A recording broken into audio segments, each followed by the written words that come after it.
બહુ દુઃખ સાથે કહેવું પડે છે કે રાજકોટમાં તાજેતરમાં કિડની હોસ્પિટલની પાસે 7 વર્ષની માસૂમ દીકરી ઉપર દુષ્કર્મની જે ઘટના સામે આવી છે એમાં રાજ્યની સરકાર જવાબદાર છે। એ એટલા માટે કહી રહ્યો છું કે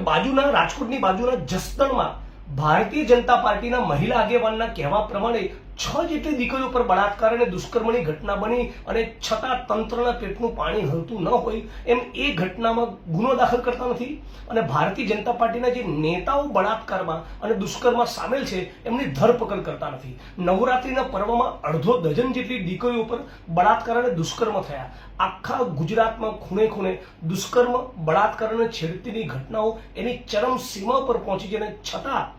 જસદણ જેવા પ્રકરણમાં જ્યાં સુધી ધરપકડો કરીને ભાજપના નેતાઓ ઇન્વોલ્વ હોય તો એમની સામે ગુના દાખલ કરવામાં નહીં આવે ત્યાં સુધી ગુજરાતમાં બેન દીકરીઓ પર બળાત્કાર રોકાવાના નથી। હું માગણી કરું છું કે આ દીકરીના પ્રકરણમાં પણ ફાસ્ટ ટ્રેક કોર્ટમાં કેસ ચાલવી જોઈએ અને 6 થી 12 મહિનામાં એનો નિવેડો આવવો જોઈએ અને તમામ લોકો જેટલા જસદણના આરોપી છે, જેટલા 7 વર્ષની દીકરીના દુષ્કર્મ આરોપી છે એ બધા જ ટૂંક સમયમાં સાબરમતી સેન્ટ્રલ જેલના સળિયા ગણવા જોઈએ।